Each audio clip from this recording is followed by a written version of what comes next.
Nesta quinta-feira, a chuva até deve cair na região nordestina.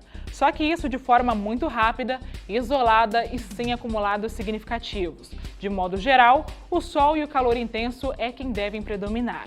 E falando em calor, a máxima prevista é de 34 graus em Vitória da Conquista, faz 38 em Petrolina e Balsas e até 35 em Sobral.